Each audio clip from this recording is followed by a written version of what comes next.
2021년 7월 30일 새벽 예배 신앙 고백하심으로 하나님 앞에 나아갑니다.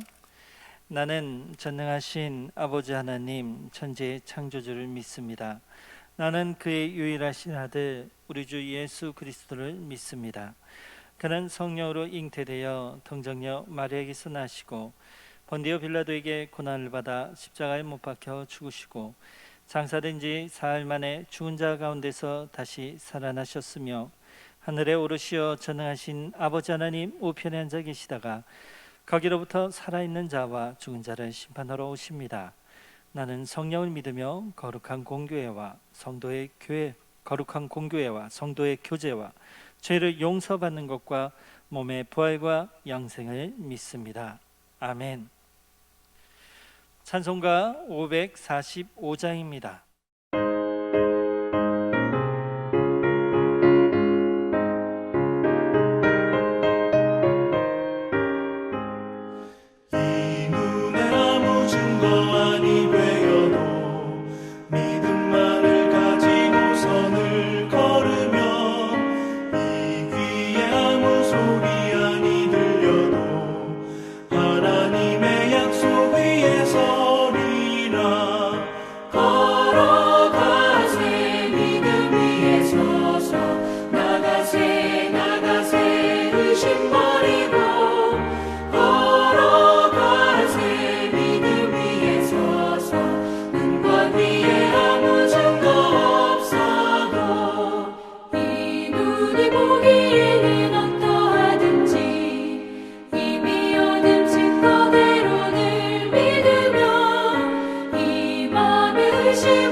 오늘 우리가 함께 나눌 하나님의 말씀은 이사야 51장 9절에서 16절까지의 말씀이 되겠습니다.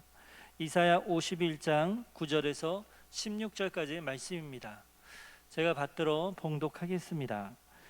여호와의 팔이여 깨소서 깨소서 능력을 베푸소서 옛날 옛 시대에 깨신 것 같이 하소서 라합을 점이시고 용을 찌르신 이가 어찌 주가 아니시며 바다를 넓고 깊은 물을 말리시고 바다 깊은 곳에 길을 내어 구속받은 자들을 건너게 하신 이가 어찌 주가 아니시니까.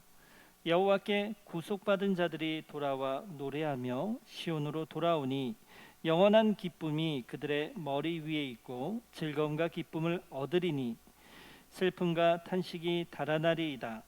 이르시되 너희를 위로하는 자는 나 곧 나이니라.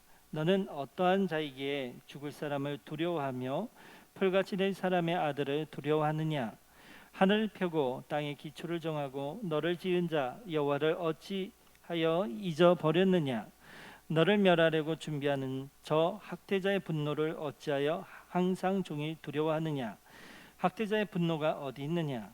결박된 포로가 속히 놓일 것이니 죽지도 아니할 것이요 구덩이로 내려가지도 아니할 것이며 그의 양식이 부족하지도 아니하리라. 나는 내 하나님 여호와라. 바다를 휘저어서 그 물결을 뒤흔들게 하는 자이니 그의 이름은 만군의 여호와니라. 내가 내 말을 내 입에 두고 내 손 그늘로 너를 덮었나니 이는 내가 하늘을 펴며 땅의 기초를 정하며 시온에게 이르기를 너는 내 백성이라 말하기 위함이니라. 아멘. 우리 사랑하는 성도 여러분, 평안하십니까? 오늘 하루도 하나님의 축복 가운데, 하나님이 주신 복 가운데 저와 함께 말씀으로 승리하는 하루가 되기를 축복합니다. 오늘 우리가 읽은 이사야 51장 9절 말씀, 이전에 이제 51장 1절에서 8절 말씀까지는요, 하나님의 공의와 구원이 가까이 왔다는 위로의 말씀이 선포됩니다. 그리고 오늘 우리가 읽은 본문의 말씀은요, 특별히 억압받는 자들의 간구, 그리고 하나님의 응답이란 형식을 가지고 갖추고 있습니다. 억압당한 자들 누구겠습니까? 곧 유배되어 포로 생활하고 있는 이스라엘 백성들이죠. 이스라엘 백성들의 간구가 9절에서 11절, 그리고 그런 백성들에 대해서 하나님 응답하시죠. 12절 16절의 말씀입니다. 특별히 하나님께서는 하나님의 어떤 하나님이신지 대해서 여러 차례에 걸쳐서 강조하고 있는데요, 오늘 12절에 보니까 너희를 위로하는 자, 그리고 13절에 너를 지은 자, 그리고 15절 나는 내 하나님 여호와, 그리고 뒤에 만군의 여호와. 그런 하나님께서 이스라엘 백성들을 어떻게 생각하십니까? 16절 후반부에 보면 너는 내 백성이라. 하나님 아버지 안에서 말씀과 은혜를 받기 위해서는 하나님의 계시, 하나님의 어떠한 분이신지를 경험해야 되죠. 오늘 이 말씀에 관하여서 짧게 함께 나누고자 합니다. 9절에서 11절의 말씀 먼저 봅니다. 하나님의 구원 약속이 아주 긍정적인 방향으로 흘러가고 있습니다. 하나님께 간구한 자들은 대적의 비방을 두려워하는, 의를 아는 자들, 그리고 결박된 포로들입니다. 이들은 하나님께서 절망적 현실에 지체 없이 개입해 주시기를 9절 말씀 보면 간구하고 있지요. 여호와의 팔이여 깨소서 깨소서, 깨소서를 한 번이 아니라 두 번이나 강조하고 있죠. 능력을 베푸소서. 깨서 무엇을 해달라고요? 하나님의 능력을 베풀어 달라. 그게 무엇이겠습니까? 자유죠. 포로 생활에서부터 노예로 생활로부터 자유케 해달라는 거죠. 여러 번 이런 반복되는 깨소서란 표현을 통해서 얼마나 이스라엘 백성들이 포로 생활 가운데 하나님을 간절하게 찾고 있는지, 그리고 얼마나 긴박하게 찾고 있는지에 대해서 그 마음이 전달되고 있습니다. 하나님은요, 편팔로 애굽 왕 바로의 압제에서 이스라엘 백성을 구해내신 분이십니다. 큰 능력과 펴신 팔로 천지를 창조하신 하나님이시고 원수들을 그분의 팔로 흩어버리신 능력자이신 하나님이십니다. 9절 말씀 보면요, 이제 우리가 혼동 일으킬 이름이 하나 나와요. 라합이라는 이름이 나거든요. 이건요, 기생 라합이 아닙니다. 라합과 용이 이제 한 쌍이에요, 한 쌍. 라합과 용이 무엇을 의미하느냐? 태초에 우리는 알 수 없죠. 이게 어떤 모습을 갖췄는지, 어떻게 생겼는지는 알 수 없어요. 성경 그것을 알려주고 있지 않으니까. 성경이 이야기한 건 중요한 건 뭐냐면, 태초부터 하나님의 질서에 저항하고 반대했던 고대 괴물을 의미한 거죠. 고대 괴물, 사단의 종으로서 사용되어지는 악한 괴물들, 괴수들을 이야기하는 거죠. 이 라합과 용을 하나님이 어찌하셨다? 하나님이 무찌르셨다. 그런데 위에 보니까 어떻게 표현되어 있어요? 옛날 옛 시대. 그러니까 우리는 알 수 없죠. 우리는 알 수 없는 그 창조의 시작부터 하나님께서 라합을 점이시고, 점인다는 표현은 짓밟는다는 표현입니다. 용을 찌르신 분이 바로 하나님이십니다. 승리하신 분이 바로 하나님이시다는 사실입니다. 하나님께서 혼돈의 세력을 정복하고 질서를 세우신 하나님이시다라는 사실을 드러내고 있는 것입니다. 하나님께서 혼돈의 세력을 정복하고 세우신 땅의 질서를 파괴하려는 자들, 그들을 바로 라합과 용과 같은 존재로서 상징적으로 표현하고 있는 것입니다. 10절의 말씀 볼까요? 이스라엘이 애굽을 떠날 때 경험한 홍해를 떠올리게 하는 거죠. 홍해를 연상케 하는 말씀이죠. 홍해의 기적 또한 하나님께서 혼돈의 세력을 정복하신 역사적인 사건입니다. 하나님께서 그 큰 시면의 물을 말리시고 바다 깊은 곳에 길을 만들어 이스라엘 백성을 건너도록 기적을 일으키신 분이 바로 하나님이십니다. 포로 생활하던 이스라엘 백성은 창조 질서를 세우시고 정말 하나님이 그들의 백성이 되어 주셔서 그들을 구원해 주신 능력을 다시 한번 홍해의 기적과 같은 그 사건을 경험할 수 있기를 하나님께 간구하고 있습니다. 11절의 말씀 볼까요? 이제는 이들이여 유배민들이 하나님께 기쁨과 감사의 찬양을 드릴 수 있도록 바벨론이란 강대국에서 구원해 주시기를 기도합니다. 그때 시온으로 돌아온 자들은 머리에 기쁨의 화관을 쓰고 축제를 즐기게 될 것입니다. 슬픔과 탄식으로 얼룩진 눈물의 시대가 끝나고 즐거움과 기쁨이 넘치는 구원의 시대가 시작될 것입니다. 누구로 인해서? 홍해의 기적을 일으키셨던 고대 생물의 무질서를 혼돈을 정복하셨던 하나님께서 직접 이스라엘 백성을 구원케 하실 것이라고 말씀하십니다. 그리고 그러한 기쁨은 바로 영원한 기쁨으로 비견될 것입니다. 12절에 16절의 말씀 봅니다. 하나님은 응답하시죠. 이제 간구 뒤에 12절입니다. 너희를 위로하는 자는 누구다? 나 곧 나이니라. 세상에 스스로 있는 자, 나 곧 나이니라 말씀할 수 있는 존재는 세상에 유일하신 하나님밖에 없으십니다. 그 존재 자체가 하나님 자체이기 때문입니다. 어떠한 수식과 어떠한 설명이 필요가 없습니다. 너희를 위로하는 자는 나 곧 나이니라. 근데 그런 하나님께서 누구를 위로한다고요? 포로 생활하고 있는 이스라엘 백성들을, 비참한 가장 최하층에 떨어져 있는 그 사람들을 위로하신 분이 바로 하나님이시라는 사실입니다. 화려하게 치장한 바벨론의 신들이 아니라 이스라엘 하나님 여호와께서 직접 위로하신다. 그러니 누구를 찾아야 됩니까? 세상에서 위로를 받아야 됩니까? 세상에 무엇인가를 의지해야 됩니까? 아닙니다. 살아계신 하나님만을 의지하고 하나님께 위로를 받기를 간구하고 소망해야 하는 것입니다. 옛날에 라합과 용을 정복하시고 물을 말려 바다에 길을 내고 당신 백성을 구원하신 분께서 이제 이스라엘을 위로하려고 직접 역사 속에서 개입하고 계십니다. 이스라엘 백성들은 여호와께서 어떤 분인지 알아야 합니다. 그분은 당신 백성을 위로하길 원하시고 또 위로하실 능력이 있으신 분이십니다.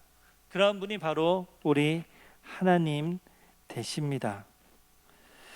그러나 유배민들은요, 포로 생활하는 이스라엘 백성들은 혼돈의 세력을 물리치실 권능의 위로자가 곁에 있음에도 누구를 의지한다고 합니까? 죽을 사람, 풀같이 될 사람의 아들이란 표현이 나오죠. 풀같이 될 사람, 죽을 사람. 12절에요. 그런 사람들을 두려워한다라고 합니다. 변방에서 끌려온 유배민들이 눈에 보이는 바벨론 제국의 화려함과 강성함에 놀라 하나님을 두려워하는 것이 아니라 사람을 두려워합니다. 그런 사람들의 사로잡혀 살아가고 있는 것입니다. 하나님 말씀하십니다. 너는 어떤 자이기에, 너는 어떤 자이기에, 너는 어떠한 자이기에. 안타까움에서 나오는 책망의 말입니다. 유배민에게 자신의 정체성을 깨닫도록 하나님께서 말씀해 주시는 표현입니다. 13절의 말씀, 이스라엘이 어리석게도 죽을 인생을 두려워하고 학대자의 분노에 온종일 겁을 먹게 된 데는 이유가 있었습니다. 하늘을 펼치시고 땅에 기초를 놓으시고 이스라엘을 지으신 분을 망각했기 때문입니다. 13절의 말씀이죠. 하나님을 잊은 백성, 하나님을 잊었을 때 세상이 두렵고 사람이 두렵게 되는 것입니다. 하지만 하나님을 기억할 때, 하나님과 동행할 때 세상이, 사람이 무섭지 않는 것입니다. 그들은 창조의 하나님뿐만 아니라 홍해의 이적을 통해 역사 안에서 활동하시는 창조주의 능력을 경험했었습니다. 그러나 지금 그 능력을 확신하지 못하고 있습니다. 역사와 민족의 운명을 결정하신 분이 하나님이심을 그들은 잊어버렸습니다. 하나님은 다시 한번 말씀하시죠. 너를 지은 자, 13절의 말씀이요, 너를 지은 자는 여호와와 이스라엘의 관계 속에서 하나님은 분명히 너를 지은 자, 너와 이스라엘과 하나님의 관계는 바로 자녀의 관계, 아버지와 자식의 관계로 표현하고 있습니다.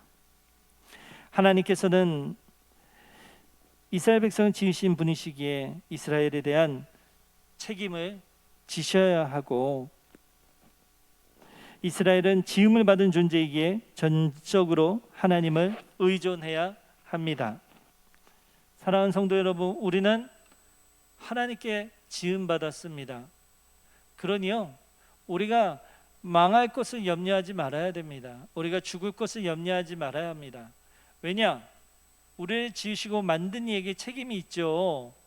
하나님께서 우리를 책임져 주십니다. 그런데 하나님이 면책할 수 있는 건 무엇입니까? 우리가 죄악 속에서 하나님을 망각하여 잊었을 때, 우리가 그런 일들로 인하여서 우리가 세상 가운데 나라 가운데 떨어졌을 때, 그거 하나님의 책임이 아니죠. 그런 때에도 하나님은 그럼에도 불구하고 버리지 않으신다라고 말씀하십니다. 하나님이 끝까지 책임져 주시겠다 약속하신 것이에요. 그럼 우리에게 우리에게 역할이 있죠. 뭡니까? 우리를 만드신 하나님 우리를 끝까지 책임져 주니까 우리는 전적으로 누구를 의지해야 됩니까? 우리를 만드신 이 창조주이신 하나님을, 예수님을 통하여서, 그 십자가를 통하여서 하나님만을 의지해야 하는 것입니다. 그것을 성경이 오늘은 표현하고 있는 것입니다. 지으신 분을 잊은 이스라엘, 그들은 비참하게 될 뿐입니다. 이방 나라들의 놀잇감이 될 뿐입니다. 노예가 될 뿐입니다. 두려움에 빠져 희생자가 먹잇감이 될 뿐입니다. 온종일 무서워 떨 수밖에 없는 것입니다. 학대자는 바벨론을 가리키지만 2차적으로는 하나님 백성의 실존을 위협하는 모든 세력을 의미하고 있습니다. 말씀하시죠. 어디 있느냐? 어디 있느냐? 억압자의 분노가 이제 끝났음을 보여주고 전능하신 하나님께서 위로자로 이스라엘의 간구에 응답하여 주셨음을 보여줍니다. 이제는 그들이 사라졌다. 너희를 괴롭히고 억압하던 자가 지금 어디 있느냐? 둘러보아라. 없지 않느냐? 누가 사라지게 해주었습니까? 바로 이스라엘의 아버지 되시는, 부모 되시는 하나님께서 그들을 몰아주신 것입니다. 14절의 말씀, 위로의 말씀에 대해서 이제 구체적으로 표현하고 있습니다. 결박된 자들이 곧 풀려날 것이라고 말씀합니다. 죽지도 구덩이로 내려가지도 않고 양식이 모자라지도 않을 것이다 말씀하십니다. 유배살이 동안 양식이 부족해 굶어 죽거나 학대자의 분노에 희생당하지 않고 모두 자유인이 될 것임을 말씀하십니다. 해방과 넉넉한 양식은 징계의 기간이 끝났음을 말씀을 통해 보여주고 있죠. 이스라엘은 혼돈의 세력을 정복하고 창조의 질서를 세우신 분이 그들의 위로자임을 명심해야 합니다. 15절의 말씀입니다. 이스라엘 하나님 여호와께서는 바다를 휘저어서 그 물결을 뒤흔들게 하시는 분이십니다. 홍해 이적이 보여주듯이 바다 또한 하나님께 정복당한 혼돈의 세력과 같습니다. 이스라엘은 역사의 무대에 등장했던 수많은 파괴적 세력이 하나님에 의해 정복당했음을 기억하고 두려움에서 벗어나야 하는 것이죠. 시온에서 경배를 받으시는 만군의 여호와가, 이 만군이란 표현이 어떻게 사용하냐면 많은 군사, 병사들을 거느리고 있는 것을 의미합니다. 만군의 여호와가 자신들을 위해 싸우시는 분임을 깨닫고 그분 이름에 의존해야 하는 것입니다. 그분은 학대자의 분노에 떠는 자들을 손그늘에 숨겨 안전하게 지켜주시는 분이시다라고 16절에 선포하고 있습니다. 내 말은 내 입에 두고는 예언자의 사명과 관련된 표현인데요. 시온에게 복된 소식을 전하는 예언자적 사명이 유배민에게 이제 맡겨지게 된 것입니다. 사랑하는 성도 여러분, 오늘 말씀을 통해서 우리가 어떤 위로함을 얻을 수 있을까요? 하나님을 잊어서는 안 된다는 것이죠. 우리를 친히 지으시고 만드신 만군의 하나님을 잊지 말라는 것입니다. 그런 하나님께서 우리 가운데 우리를 지키시고 우리를 보호하시고 우리를 구원케 하시고 우리를 두렵게 하는 모든 것들로부터 우리를 구원케 해주신다는 것입니다. 세상에 나아갈 때 두려운 것이 있으십니까? 사람이 두렵습니까? 환경이 두렵습니까? 어떤 일이 벌어질까 염려가 됩니까? 그래서 하루에도 약을 먹지 않고는 견디지 못합니까? 잠을 제대로 못 주무시고 계십니까? 건강이 더 악화될까 봐, 나쁜 일이 벌어질까 봐 조마조마한 삶을 살고 있습니까? 하나님 말씀하십니다. 하나님을 잊지 말라. 아버지 되시는 하나님을 잊지 말라. 하나님을 망각하지 않을 때 우리 아버지 되시는 하나님께서 우리를 그런 모든 두려움으로부터 우리를 극복하고 우리를 승리케 해주시는 위로자이심을 우리는 기억해야 할 것입니다. 기도하겠습니다. 우리의 위로자 되시는 하나님을 찬양합니다. 우리를 지으시고 우리를 만드시고 만군의 하나님 되시고 우리를 하나님의 백성이라 말씀하신 하나님 아버지를 이 새벽의 시간에 찬양합니다. 우리를 두렵게 하고 우리를 무섭게 하고 우리를 염려 근심케 하는 모든 것들로부터 우리를 보호하여 주시고 우리를 지키시고 승리케 하여 주신 하나님을 의심치 않습니다. 하나님을 잊지 않게 하시고 하나님을 의지함으로 말미암아 오늘 하루도 우리의 모든 환경 가운데, 모든 두려움 가운데, 모든 근심 가운데 모든 것을 극복하며 승리하는 하루가 되게 하여 주옵소서. 하나님께 감사하다라고 신앙 고백할 수 있는 하루가 되게 하여 주옵소서. 이 모든 말씀 예수 그리스도의 이름으로 기도합니다. 아멘. 주기도문으로 오늘 새벽 예배 마칩니다. 하늘에 계신 우리 아버지, 아버지의 이름을 거룩하게 하시며 아버지의 나라가 오게 하시며 아버지의 뜻이 하늘에서와 같이 땅에서도 이루어지게 하소서. 오늘 우리에게 일용할 양식을 주시고 우리가 우리에게 잘못한 사람을 용서하여 준 것 같이 우리 죄를 용서하여 주시고 우리를 시험에 빠지지 않게 하시고 악에서 구하소서. 나라와 권능과 영광이 영원히 아버지의 것입니다. 아멘. 우리 주여 한번 외치시며 우리 삶의 자리에서 우리 기도하며 나아갑니다. 주여. 하나님 아버지 기도합니다.